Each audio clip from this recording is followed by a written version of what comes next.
Hello friends, welcome to my channel Champa village recipe. আশা করছি আমার পুরো ইউটিউব ফ্যামিলি আপনারা সবাই ভালো আছেন। আমরাও সবাই ভালো আছি। আজকে একটি অন্য রকমের মজাদার রেসিপি নিয়ে চলে এসেছি। আপনারা সঙ্গে থাকুন। যারা আমার চ্যানেলে নতুন তারা চ্যানেলটিকে সাবস্ক্রাইব করে রাখুন। পাশে থাকা বেল আইকনটিকেও অবশ্যই প্রেস করবেন, যাতে নতুন কোনো ভিডিও আপলোড করলে নোটিফিকেশানটি সবার আগে আপনার কাছে পৌঁছে যায়।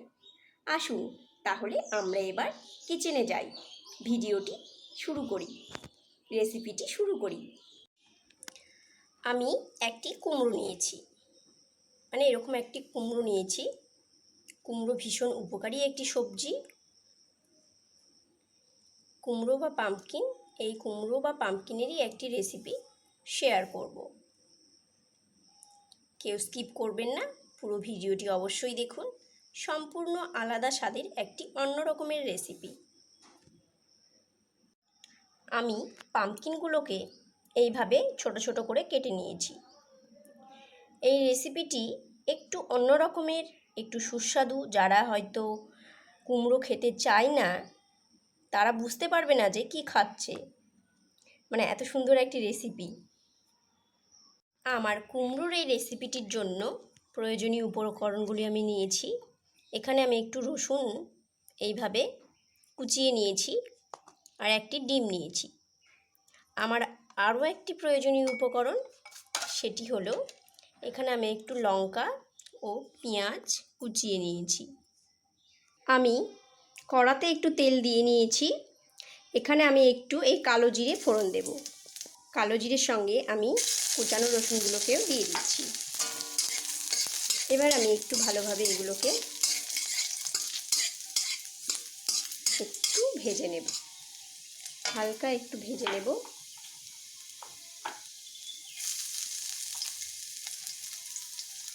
রসুনগুলো একটু হালকা লাল হয়ে এসেছে। এবার আমি পেঁয়াজ ও লঙ্কাগুলোকে দিয়ে নেব।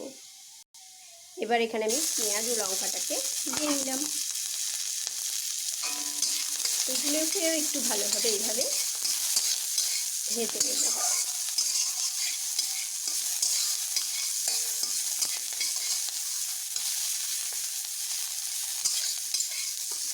এগুলো হালকা ভাজা ভাজা করে নেব। হালকা ভাজা ভাজা হতেই এবার আমি এখানে এই আমার কেটে রাখা কুমড়োগুলোকে দিয়ে দিচ্ছি। এবার আমি কুমড়োগুলোকে একটু ভালো করে ভেজে নেব। আমি এখন একটু নুন দিয়ে নেব, সামান্য একটু নুন দিয়ে নিলাম।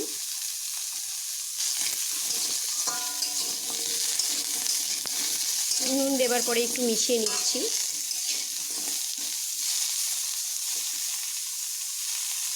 এখানে আমি একটু হলুদ গুঁড়ো দিয়ে নেব। হলুদ গুঁড়ো ভালো করে মিশিয়ে নেব। নিয়ে এগুলোকে বেশ ভালোভাবে একটু ভেজে নেব।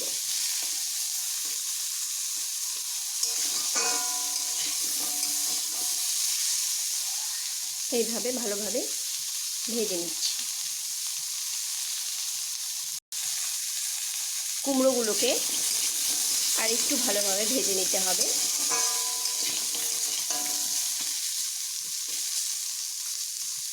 এবার আমি কুমড়োগুলো যাতে বেশ নরমভাবে সুসেদ্ধ হয় তার জন্য আমি একটু জল অ্যাড করছি।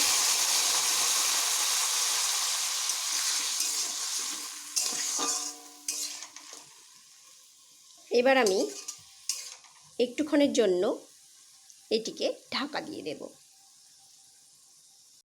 ঢাকা খুলে এগুলি আমার এরকম হয়েছে। আমি আরেকটু এগুলোকে একটু ভেজে নেব। আরেকটু এইভাবে আরেকটু ভেজে নেব। বেশ নরমও হয়েছে।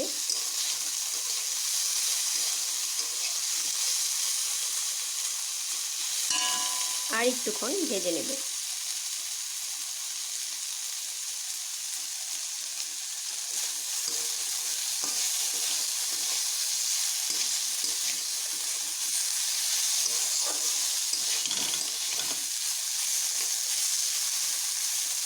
একটু অন্য স্বাদের রেসিপিটি।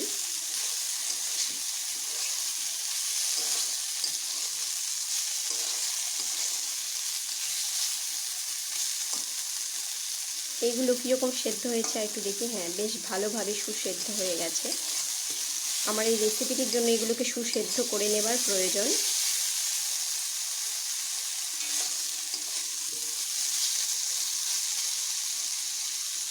আমি এবার এগুলো আমার হয়ে এসেছে, এগুলোকে আমি এখন নামিয়ে নেব, একটু ঠান্ডা করে নেব। কুমড়োগুলো আমার ভেজে এরকম হয়েছে, এরকম সেদ্ধ হয়েছে। আমি এখন এগুলো হাতে করে ভালো করে মেখে নেব। আমি কিন্তু প্রত্যেকটি রান্না করার আগে ভালো করে হাত সাবান বা হ্যান্ড ওয়াশ দিয়ে ধুয়ে নিই। এবার আমি এগুলোকে এইভাবে মেখে নেব, সুন্দরভাবে একদম ভালো করে মেখে নিচ্ছি। এই কুমড়োগুলো এইভাবে মেখে নেব। আর এই রেসিপিটি একটু অন্য রকমের একটি নতুন রেসিপি। এইভাবে সব কুমড়োগুলোকে এইভাবে আমি সুন্দর করে মেখে নেব। আমি এখানে আরেকটা জিনিস দেব, সেটি হলো আমি এখানে একটু সেদ্ধ আলু দেব। এই আলুগুলোকেও এর সঙ্গে আমি মেখে নেব। খুব ভালোভাবে এগুলোকে আমার মাখা যখন হয়ে যাবে, তারপরে আমি এই রেসিপিটির আসল কাজটি শুরু করব। এইভাবে আমি সবগুলোকে মেখে নেব।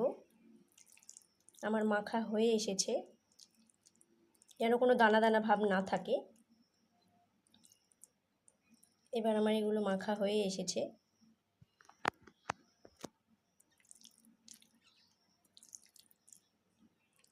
এবার এগুলোকে আমি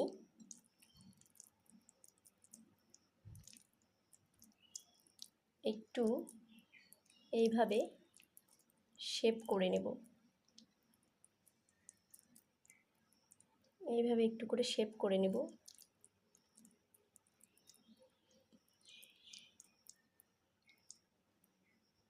এইভাবে আমি শেপ করে নিচ্ছি।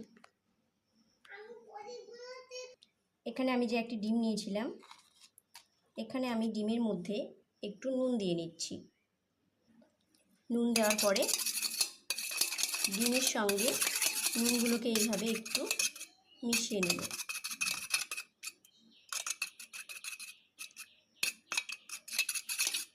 এটা মেশানো হয়ে গেছে।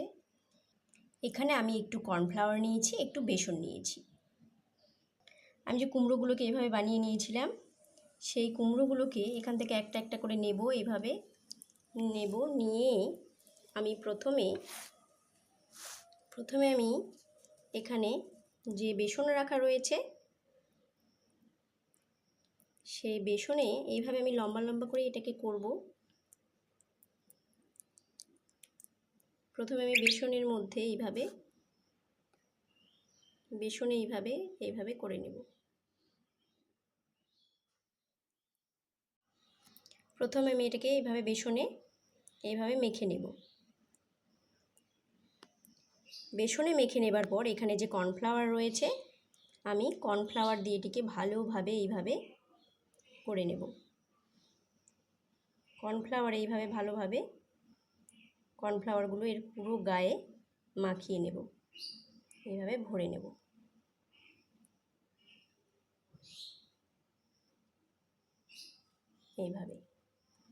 এইভাবে যখন আমি ভরিয়ে নেওয়া হয়ে গেল,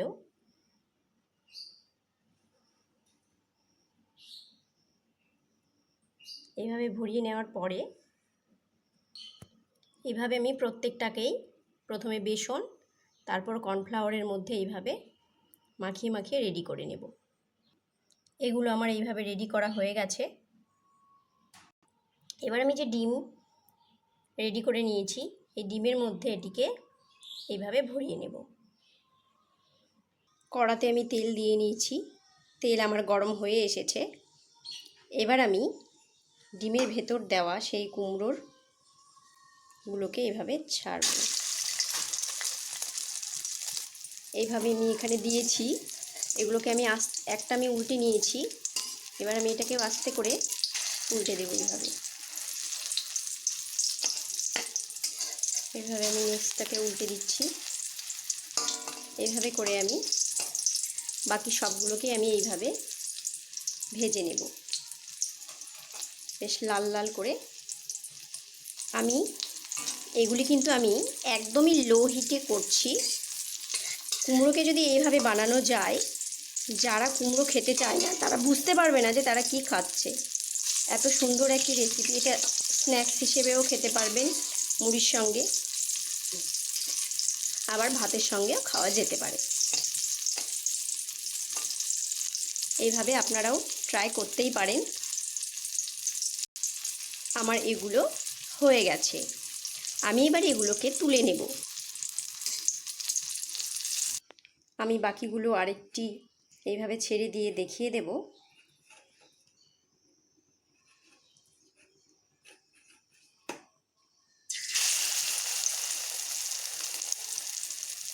ডিমের মধ্যে বেশ ভালোভাবে ভরিয়ে নিয়ে এইভাবে আমি ছাড়ছি।